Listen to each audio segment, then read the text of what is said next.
había manifestado, les había comentado antes, mi importancia al mencionar las funciones del hígado era porque el hígado cumple muchas funciones. Entonces, como cumple muchas funciones, cabía resaltar y más bien aclarar que el día de hoy lo que quiero hablar es de la bioquímica hepática. Entonces, ¿cuál es la utilidad de la bioquímica hepática? Dentro de esto lo voy a encerrar en 5 grandes rasgos. Primero, que esta bioquímica hepática nos va a ayudar a lo que es el diagnóstico. ¿Diagnóstico en qué sentido? En detectar si un paciente está cursando con una enfermedad hepática o no. Segundo, la cronicidad, porque vamos a darnos cuenta que hay algunas pruebas de las que más adelante les voy a mencionar que nos ayudan a diferenciar más o menos el contexto agudo o un contexto crónico dependiendo de cada una, digámoslo así. La severidad también lo podemos aclarar porque va a haber como una clasificación, asimismo una monitorización del paciente y un pronóstico. Entonces, el día de hoy, ¿de qué les voy a hablar? Vamos a hablar de lo que es la alanino-aminotransferasa, más conocida como ALT, la aspartato aminotransferasa, más conocida como AST, lo que es la albúmina, lo que es la gamma-glutamiltransferasa, o conocida como GGT, el tiempo de protrombina y la bilirrubina. Entonces, comenzando con la parte de las transaminasas, que me voy a referir básicamente a dos, AST y ALT. Estas dos enzimas van a indicar una alteración en la integridad estructural del hepatocito. Hay que tenerlo en cuenta. Entonces, vamos a comenzar por lo que es la AST. La AST es una enzima que se va a encontrar en varios tejidos, no solamente en el hígado, y esta va a estar tanto en el citosol como en la mitocondria. Entonces, ¿en qué tejido los puedo encontrar también? Lo que es el miocardio, lo que es el músculo esquelético, lo que es en los riñones e incluso en el cerebro. Por otro lado, vamos a hablar de lo que es la LT. La LT es principalmente citosólica. Entonces, llevamos ahí en mente de que a diferencia de la ST, esta es solamente citosólica. Y esta va a tener una vida media de 47 horas. Por el contrario, o mejor aún, esta es mucho más específica comparándola con la ST. ¿Qué quiere decir?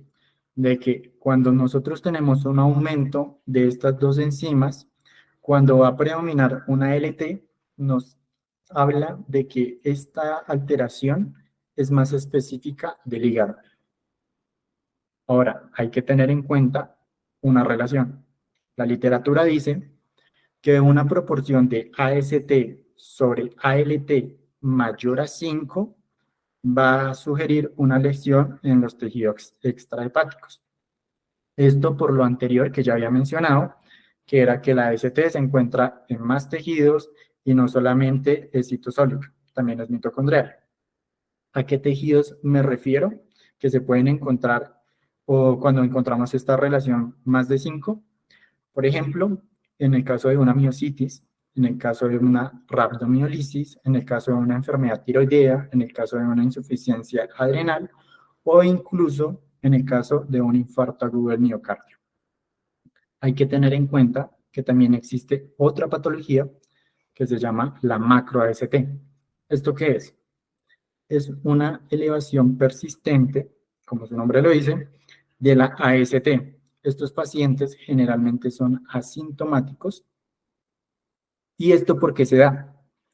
Se da porque hay un aumento de la IgG y de la IgA, y este aumento de las concentraciones de estas dos se van a unir a la ST. Al unirse a la ACT, me va a generar una disminución en la depuración. ¿A qué me refiero una disminución en la depuración? Que se va a disminuir esto a nivel tanto renal como metabólico, causándome niveles de AST constantemente elevados en estos pacientes. Por otra parte, vamos a comenzar a hablar de lo que es otra prueba de bioquímica hepática, que es la fosfatasa alcalina. Entonces, vamos a tener en cuenta que la fosfatasa alcalina principalmente se va a producir en el epitelio biliar. En el epitelio biliar me refiero en el árbol biliar tanto intrahepático como el extrahepático. Pero también vamos a tener en cuenta de que esta se encuentra en otros órganos, como lo que va a ser en el intestino delgado, como lo va a hacer en la parte de la placenta o como va a ser en los huesos. Por lo cual, esta fosfatasa alcalina no solamente se va a elevar cuando hay una alteración en este epitelio o en el árbol biliar, ya sea intrahepático o extrahepático, como lo había mencionado previamente, sino también en otras patologías, por lo cual esta no es específica de solamente el árbol biliar. ¿En qué otras patologías se pueden alterar? Entonces la podemos encontrar alterado, por ejemplo, en fracturas, por ejemplo, en lo que es esto en el tercer trimestre, en lo que es en el embarazo. Por ejemplo, lo podemos encontrar en la metástasis ósea.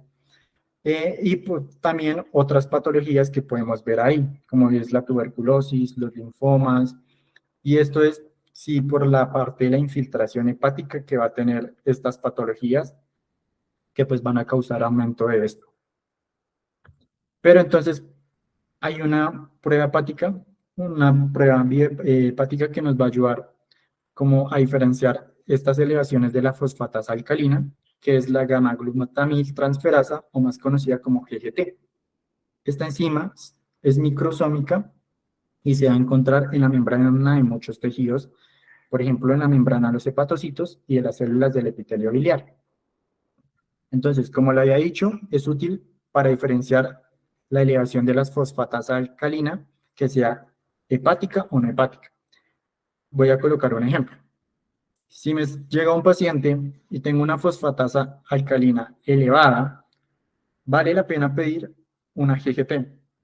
Esto, si la GGT me sale disminuida, uno tiene que disminuir la probabilidad de que la elevación de esa fosfatasa alcalina se deba a una alteración hepática.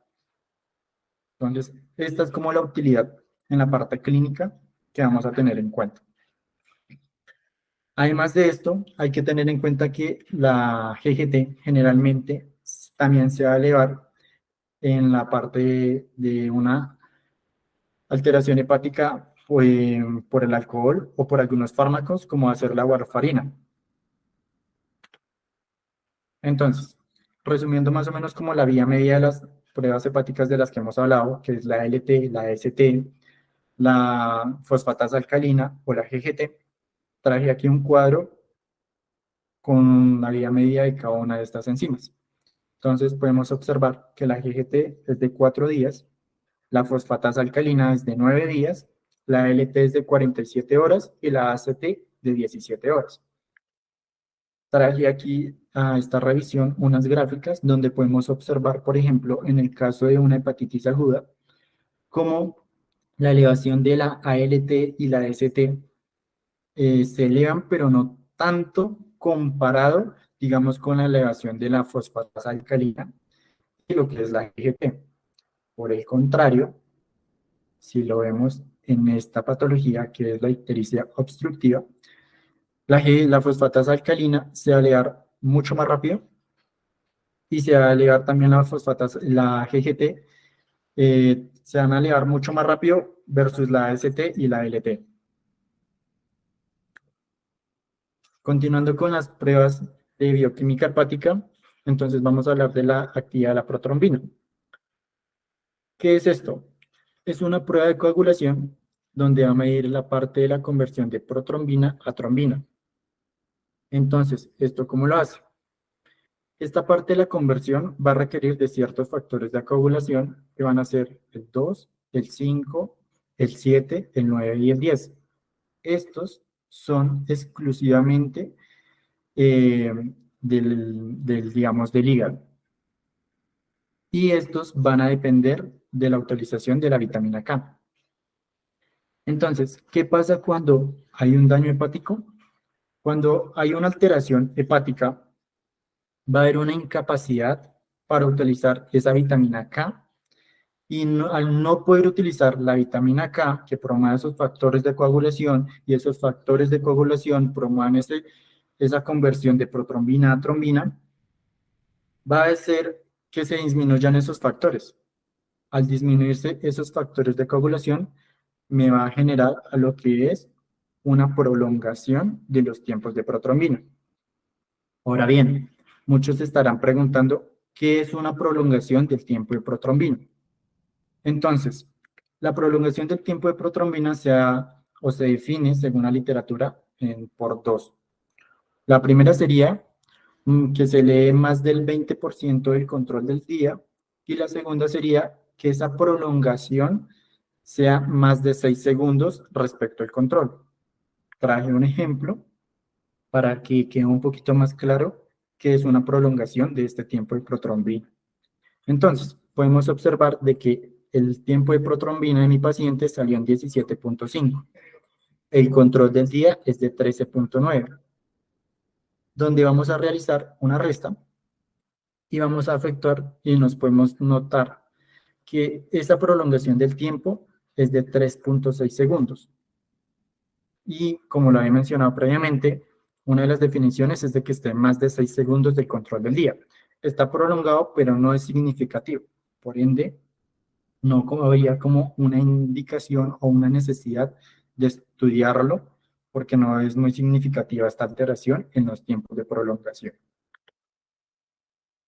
Van a haber otras causas que me pueden generar una alteración de estos tiempos de protrombina, que no solamente se va a hacer un daño hepático o una insuficiencia hepatocelular, donde va a ser, por ejemplo, un déficit de vitamina K, donde va a ser, por ejemplo, una coagulopatía por consumo, donde, por ejemplo, puede estar la parte de la coagulación intravascular diseminada. Ahora bien, vamos a tener en cuenta que esta prolongación de la protrombina se puede dar tanto por la colestasis, por un patrón colestásico, como por una insuficiencia hepatocelular. ¿Cómo vamos a diferenciar de estas dos?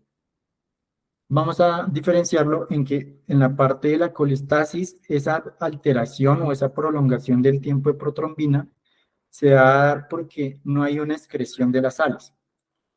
Y al no haber una excreción de las sales, no se va a absorber la vitamina K. Al no absorberse la vitamina K, o sea, toda esa prolongación se va a dar es porque no se puede absorber. ¿Cómo se corrige entonces esa prolongación? Dándole o administrándole al paciente vitamina K. Y ahí se corrigen los tiempos de protrombina. Por el contrario, como lo había mencionado antes, cuando hay una insuficiencia hepatocelular, es porque no se puede utilizar. No es porque no se pueda absorber, sino es porque no se pueda utilizar, porque no se está estimulando esa parte de la carboxilación para que eso se convierta de protrombina a trombina. Entonces, cuando uno le aplica vitamina K al paciente y tiene una insuficiencia hepatocelular y no me corrige, ya se sabe de que es por la insuficiencia hepatocelular. Ya continuando con las pruebas, entonces vamos a hablar de lo que es la albúmina, en donde vamos a tener en cuenta de que es una de las proteínas más abundantes en el cuerpo y que va a circular de forma libre. En la enfermedad hepática, entonces, esta va a disminuir su síntesis, porque hay una alteración en este. De importancia, y lo que más vamos a tener en cuenta, es que su vida media es de 20 días. ¿Qué nos quiere decir esta vida media?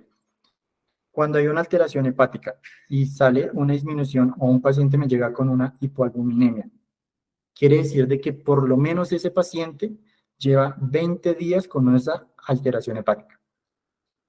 Ahora, hay que tener en cuenta de que una hipoalbuminemia no solamente es en el caso de una alteración hepática. También hay otras patologías que me pueden causar una hipoalbuminemia, ya sea por una disminución en esta. Por ejemplo, puede ser en el síndrome nefrótico, puede ser en un paciente con desnutrición, puede ser en una integridad vascular o puede ser incluso en un paciente que venga con una falla cardíaca descompensada. Ahora bien, vamos a tener en cuenta lo que son los valores normales de cada una de las pruebas que les estaba mencionando. Hay que aclarar que cada uno de estos valores va a cambiar dependiendo del laboratorio. Pero pues acá en esta tabla les traje según la literatura que leí, los que mencionaba. No difieren mucho en cuanto a su rango, pero pues hay que tener en cuenta el sitio donde los pidamos, sus valores de referencia. Entonces, otra forma de ver las pruebas de las que he hablado es según la parte de la función. Entonces, cuando vamos a hablar de una función estructural, entonces vamos a hablar de lo que es la ST, la LT, la fosfatasa alcalina y la GGT. Por el contrario, cuando vamos a hablar de una función de síntesis, vamos a hablar de lo que es el tiempo de protrombina y la albúmina. Y cuando vamos a hablar de una función excretora, vamos a hablar de lo que es las bilirrubinas. Entonces, todo esto, teniendo en cuenta lo que ya había estudiado, hay como algo que nos difiere cuando hay un patrón, o cuál es el patrón que está predominando en una lesión, que se conoce como el factor R. En cuanto al factor R, entonces muchos estarán preguntando o tendrán varias preguntas, como es, ¿qué evidencia tiene? ¿De qué trata esto? ¿Para qué sirve? ¿Y qué es su autor? Entonces, ¿qué es el factor R? El factor R, vamos a comenzar por el autor.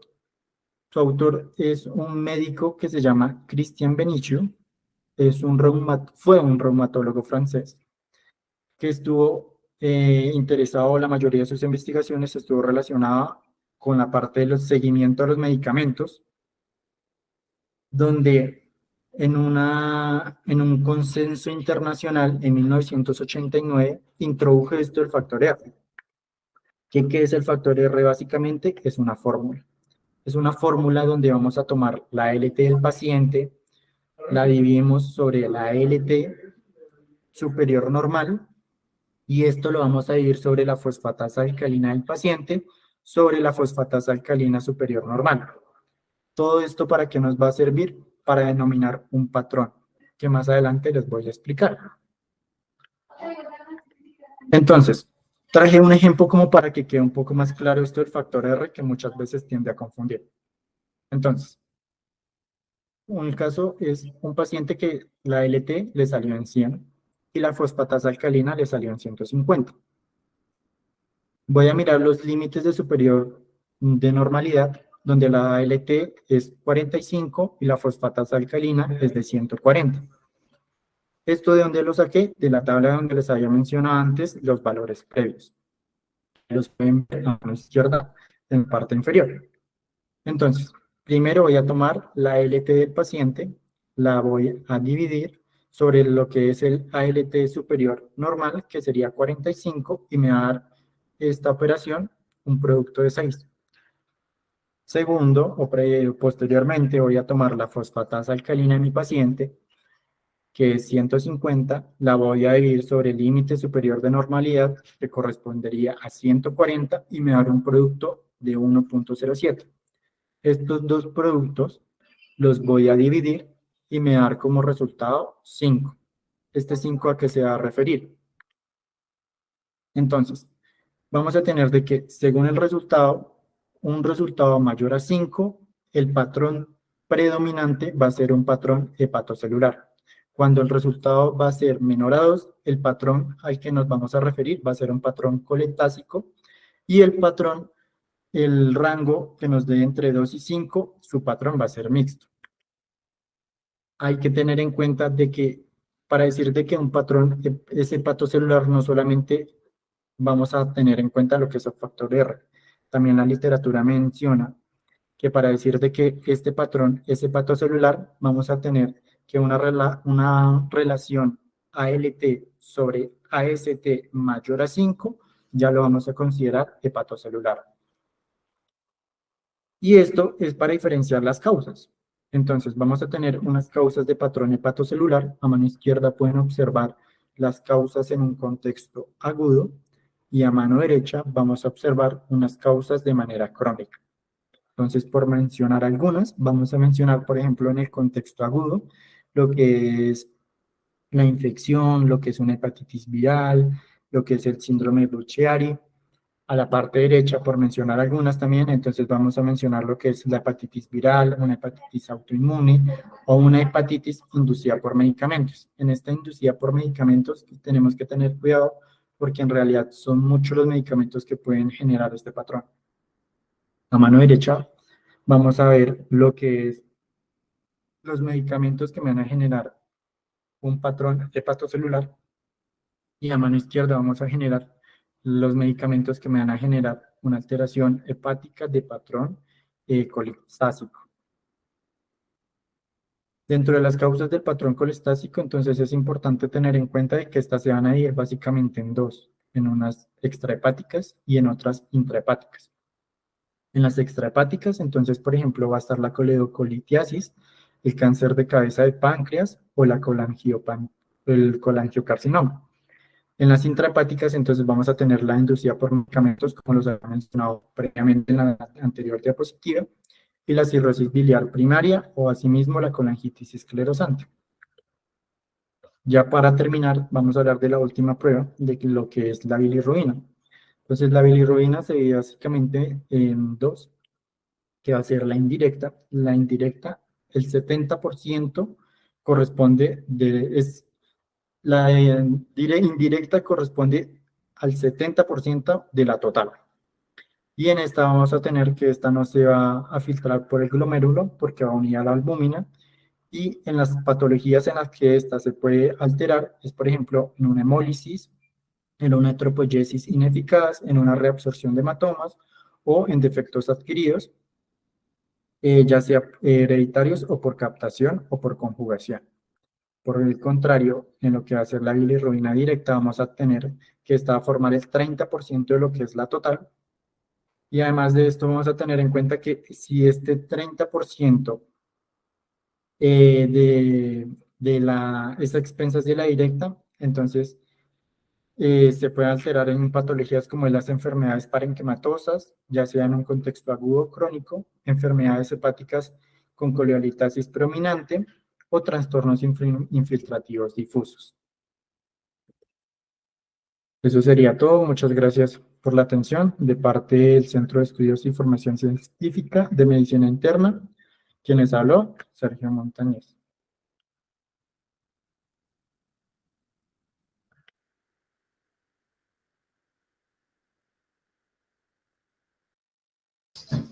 Si alguno tiene alguna pregunta, pues podría hacerla.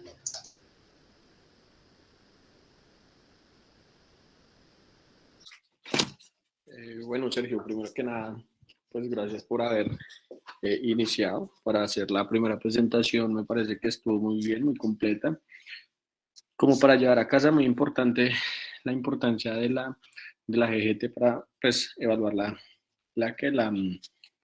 muy frecuentemente se usa. Es más que todo, digamos, tú tienes unas pruebas de elevación de transaminasas tipo ALT o ACT elevadas, nos sirve para conocer si esa elevación es de etiología hepática o no, porque como mencionaste, pues la ALT es la enzima, la transaminasa con mayor valor predictivo de lesión hepática. La GGT es aún un poco más específica para encontrar esta etiología.